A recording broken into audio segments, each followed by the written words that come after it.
Good morning students. Yesterday మీకు నేను after work explain చేశాను. ఈరోజు మీకు కొన్ని ప్రిపోజిషన్స్ ఎక్స్ప్లెయిన్ చేస్తాను. వాటిని గురించి జాగ్రత్తగా ఆలకించండి. ఆలకించి వీటిని ప్రతి ప్రిపోజిషన్ కూడా మీరు మీ నోట్బుక్లో తరువుగా ఎక్కించుకోవాలి. ప్లస్ వాటిని ప్రాక్టీస్ చేస్తూ ఉండాలి. Otherwise you may be losing some important topics అనమాట. సో మీకు ఈ ప్రిపోజిషన్ మీద కమాండ్ లేకపోతే మీకు భవిష్యత్తులో చెప్పే లెసన్స్ మీద మీకు కమాండ్ ఉండదు. అందుకని ఏంటంటే ప్రిపోజిషన్స్ మీద బాగా కమాండ్ సంపాదించుకోండి. ఓకే, టుడే నేను మీకు ఇంకా 4 more ప్రిపోజిషన్స్ ఎక్స్ప్లెయిన్ చేస్తాను. 4 more prepositions. Okay students, yesterday మీరు ఇక్కడ వరకు నేర్చుకున్నారు. ఆఫ్టర్ వరకు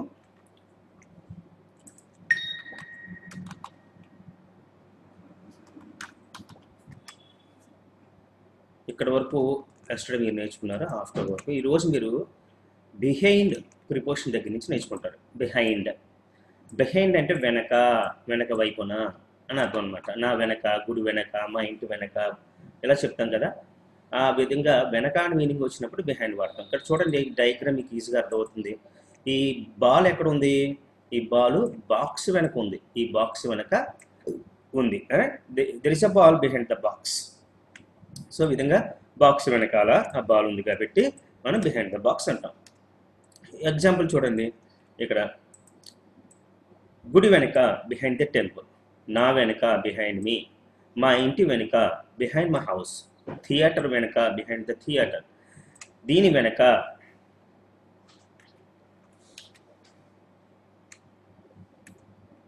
చూడండి, దీని వెనక బిహైండ్ దిస్,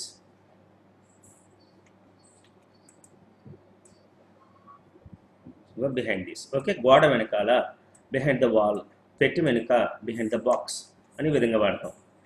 ఎగ్జాంపుల్ సెంటెన్సెస్ చూడండి. మేము గుడి వెనక నివసిస్తున్నాము. We live behind the temple. నేను క్లాసులో అతని వెనుక కూర్చుంటాను. I sit behind in the class. వాళ్ళు మా ఇంటి వెనుక ఇల్లు కట్టుకున్నారు. They constructed a house behind my house. So అలాగే థియేటర్ వెనకాల క్రికెట్ గ్రౌండ్ ఉంది. There is a cricket ground behind the theatre. చూసారా, థియేటర్ వెనుక అంటే బిహైండ్ ద థియేటర్. అలాగే దీని వెనక ఏదో రహస్యం ఉంది. There is a secret behind this. అతను గోడ వెనకాల దాక్కున్నాడు. He hid himself behind the wall. అలాగే బంతి వెనక ఉంది. బంతి పెట్టి వెనక ఉంది. The ball is behind the box అని విధంగా బిహైండ్ వాడతాం. అంటే వెనక అని మీనింగ్ వచ్చినప్పుడు వాడతాం. Next in the back of అంటే ఇందాక చాలా జాగ్రత్తగా ఉండాలి. ఇన్ ద బ్యాక్ ఆఫ్కి, బిహైండ్కి, దీనికి వెనకాల అని అర్థం.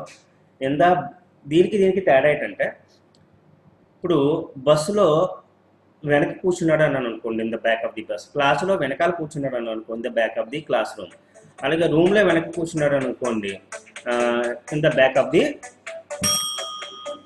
వెనకాల కూర్చున్న back of the class room అని చెప్తాను అనమాట. ఈ విధంగా వెనక మీకు ఇక్కడ డయాగ్రామ్ తీసి చూపెడతాను, చూసుకోండి, ఈజీగా అర్థమవుతుంది మీకు. ఫర్ ఎగ్జాంపుల్, ఇప్పుడు ఇక్కడ బస్సు ఉంది అనుకోండి. ఫర్ ఎగ్జాంపుల్ ఇది బస్సు అనుకోండి. ఈ బస్సులో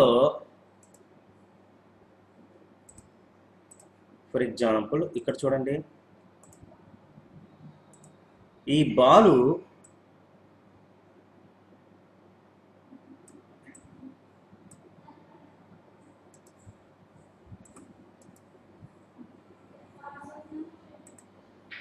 ఇలాగా ఈ బాల్ చూడండి, దీని వెనకాల ఉంది, ఇంకా ఉంది ఇక్కడ, దీని వెనకాల ఉంది. ఇలాగా దీని వెనకాల అన్నప్పుడు ఇదంతా బస్సు అనుకోండి. ఈ బస్సు వెనకాల పెద్ద బంతి ఉంది అంటే దీనికి బిహైండ్ పడతాం. అలా కాకుండా ఒకవేళ ఇదే బాలు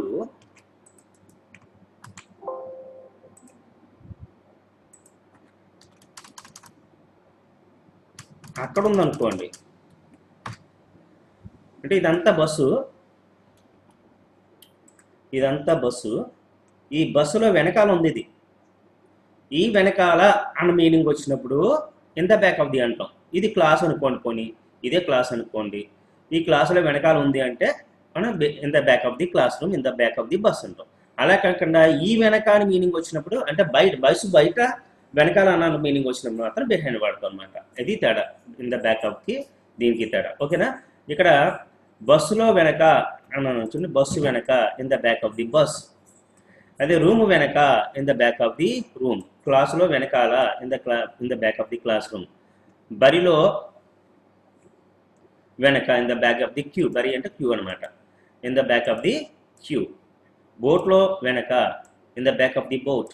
లాకర్లో వెనక in the back of the locker అని విధంగా వాడతాం. ఇక్కడ చూడండి, అతను బస్సులో వెనకాల కూర్చున్నాడు. He sat in the back of the bus. ఆమె రూమ్లో వెనకాల పడుకుంది.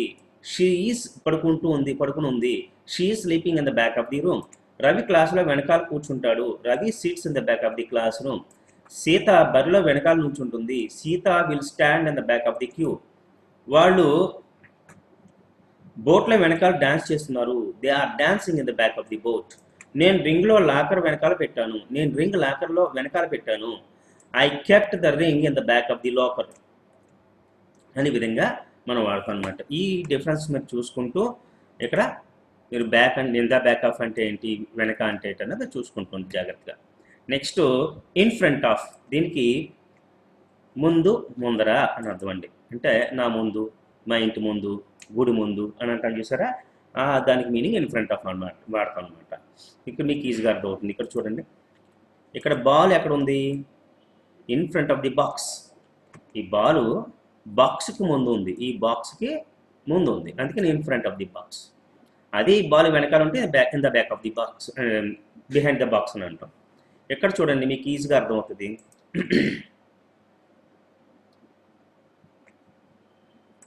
ఎక్కడ చూడండి, ఆపోజిట్కి ఇన్ ఫ్రంట్ ఆఫ్కి చూడండి. A is sitting in front of B. ఏం చేశాడు, A is sitting in front of. ఇది బి, ఇడు బి, ఇడు ఏ. ఏ ఎక్కడ కూర్చున్నాడు, బికి ముందు కూర్చున్నాడు, ఇన్ ఫ్రంట్ ఆఫ్ బి.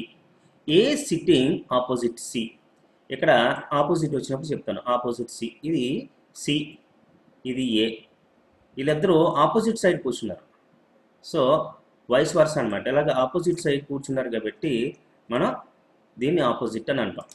కానీ ఇతను ముందు ఏ కూర్చున్నాడు, దీనికి ఇన్ ఫ్రంట్ ఆఫ్ అని అంటాం అనమాట. C is sitting opposite A. C is sitting opposite A, A sitting opposite C, but A sitting in front of B అనమాట. ఈ విధంగా ముందు ముందర మీనింగ్తో వాడతాం అనమాట. నెక్స్ట్ ఆపోజిట్ చూడండి. సెంటెన్స్ ఎగ్జాంపుల్ చూద్దాం. In front of my house. మా ఇంటి ముంగిట, మా ఇంటి ముందర. చూడండి, రోజు మా ఇంటి ముంగిట నేను ముగ్గేస్తాను అంటారు. ఇంటి ముంగిట, ముందర అంటే ఇన్ ఫ్రంట్ ఆఫ్ మాట్లాడాలి. బిఫోర్ అని అర్థం. మీరు బిఫోర్ నేర్చుకున్నారు ఆల్రెడీ. బిఫోర్ టైంకి వాడచ్చు, ప్లేస్కి వాడచ్చు. ఇన్ ఫ్రంట్ ఆఫ్ ఓన్లీ ప్లేస్కే వాడగలం, టైంకి వాడదాం.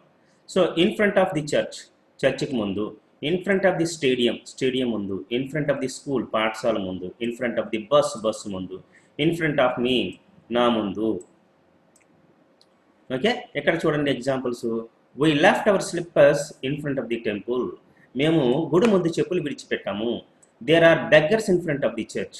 చర్చ్కి ముందు బెగ్గర్స్ ఉన్నారు. అలాగే there are many shops in front of the stadium. స్టేడియానికి ముందు చాలా షాప్లు ఉన్నాయి. అలాగే she selling stationery in front of the school. ఆమె స్కూల్కి ముందు స్టేషనరీ అమ్ముతుంది, అంటే పెన్నులు, పెన్సిళ్ళు మొదలైనవి. There is a dog standing in front of the bus. బస్సుకు ముందు ఒక కుక్క నించుని ఉంది. Don't talk rubbish in front of me. నా ముందు చెత్తగా మాట్లాడుతూ అనే విధంగా మనం నా ముందు, ముందర, ముందు అని మీనింగ్ వచ్చినప్పుడు మాట్లాడుకుంటాం అన్నమాట. దీన్ని ఓన్లీ ప్లేస్కే వాడతాం, టైంకి వాడాలి. ఇన్ ఫ్రంట్ ఆఫ్ అన్నది బిఫోర్ అన్నది టైంకి వాడచ్చు, ప్లేస్కి వాడచ్చు. లేకపోతే ఆపోజిట్ చూడండి. ఆపోజిట్ అంటే ఇప్పుడు చెప్పాం కదా, పైన డయాగ్రామ్ చూపించాను. ఇక్కడ చూడండి, ఈ డయాగ్రామ్ మీనింగ్ అనమాట. ఓకే, ఈ డయాగ్రామ్ మీనింగ్ ఇది ఆపోజిట్ అంటే. ఏ సిట్టింగ్ ఆపోజిట్ సి. వీళ్ళిద్దరూ ఆపోజిట్గా కూర్చున్నారనమాట. ఇది ఆపోజిట్గా కూర్చోడం అంటే. సో సి సిట్టింగ్ ఆపోజిట్ ఏ అంటే వీళ్ళిద్దరూ ఒకరికొకరు ఆపోజిట్ పొజిషన్లో కూర్చున్నారు కాబట్టి దీన్ని ఆపోజిట్ అంటాం. దీనికి ఆపోజిట్ అంటే ఎదురుగా అని అర్థం అండి. ఎదురుగా అని అర్థం. నా ఎదురుగా, గుడి ఎదురుగా, మా ఇంటి ఎదురుగా అని అంటాం చూసారా. అంటే మధ్యలో ఏదో గ్యాప్ ఉంటుంది అన్నమాట. రోడ్డు ఉంటుందో, లేకపోతే పొలం ఉంటుందో, ఏదో ఒకటి ఉంటుంది. ఏదో ఒకటి అడ్డుగా ఉంటుంది అనమాట. కొంచెం గ్యాప్ ఉంటుంది. దాన్ని, ఆ గ్యాప్గా ఉండడాన్ని మనం ఎదురుగా ఉంటే దాన్ని ఎదురుగా అంటాం అనమాట. ఇక్కడ ఆపోజిట్ మీ అంటే నా ఎదురుగా. ఆపోజిట్ ద వాల్ అంటే గోడ ఎదురుగా, మా ఇంటి ఎదురుగా ఆపోజిట్ మై హౌస్, గ్రౌండ్కి ఎదురుగా ఆపోజిట్ ద గ్రౌండ్, కళాశాల ఎదురుగా opposite the college, municipal office ఎదురుగా ఆపోజిట్ ద మున్సిపల్ ఆఫీస్. అంటే ఎదురుగా ఉంటుందండి. మధ్యలో గ్యాప్లు ఉంటాయన్నమాట, ఏ రోడ్డో లేకపోతే ఏ బ్యారికేడో సంథింగ్ ఏదో ఉంటుందన్నమాట. సో ఇక్కడ ఎగ్జాంపుల్స్ చూడండి. మా ఇంటి ఎదురుగా వాళ్ళు మా ఇంటి ఎదురుగా నివసిస్తున్నారు. They live opposite my house. ఆ పెద్ద గోడకి ఎదురుగా ఒక చిన్న కంచె ఉన్నది. There is a small fence opposite the wall అంటే బిగ్ వాల్ అన్నమాట. నా విద్యార్థులు ట్యూషన్కి ఎదురుగా సైకిల్ పెడతారు. My students keep their cycles opposite the tuition. కూరగాయల అంగడి ఎదురుగా కిరాణా కొట్టు ఉన్నది. There is a grocery shop opposite the vegetable store. మేము ఎదురెదురుగా మా కార్లు పెట్టాము, పార్క్ చేసాము. We parked our cars opposite, ఇక్కడ ఎల్ఐసి అని రాసుకోండి, ఇక్కడ ఎల్ఐసి పట్టలేదు. ఎల్ఐసి ఎదురుగా అంటే ఎల్ఐసి ఆఫీస్ ఎదురుగా మేము పార్క్ చేసాము. అలాగే ఇక్కడ చూడండి, వర్కర్సు కలెక్టర్ కార్యాలయం ఎదురుగా ధర్నా చేశారు. The workers staged dharna opposite the collector's office. ఓకేనా, ఈ విధంగా వాడతాం అనమాట. ఎల్ఐసి ఆఫీస్ ఎదురుగా అని మాత్రం పెట్టండి. ఇక్కడ నేను కాపీస్ పెట్టేస్తున్నాను. మేము ఎల్ఐసి ఆఫీస్ ఎదురుగా మా కార్లు పెట్టాము. We parked our cars opposite the LIC office అని ఈ విధంగా ఎదురుగా మీనింగ్ వచ్చినప్పుడు ఆపోజిట్, ముందు ముందర ప్లేస్కి మాత్రమే వాడే విధంగా వచ్చేటప్పుడు ఇన్ ఫ్రంట్ ఆఫ్, అలాగే ఇన్ ద బ్యాక్ ఆఫ్ వెనక వైపున, వెనకాల అని మీనింగ్ వచ్చినమో back of, in the back of వెనకాల అని మీనింగ్ వచ్చినమో బిహైండ్ వాడతాం అనమాట. కొంచెం ఈ 4 ప్రిపోజిషన్స్ చాలా జాగ్రత్తగా అర్థం చేసుకోవాలి మీరు. ఎందుకంటే ఈ 4 ప్రిపోజిషన్స్ కూడా మన స్పోకెన్ ఇంగ్లీష్లో కానీ రిటన్ ఇంగ్లీష్లో కానీ అన్నట్లోనూ ఎక్కువగా వాడుతూ ఉంటాం. ఏమా ఈ 4 ప్రిపోజిషన్స్ చాలు, వీటిని నోట్బుక్లో ఎక్కించుకోండి. Good bye students.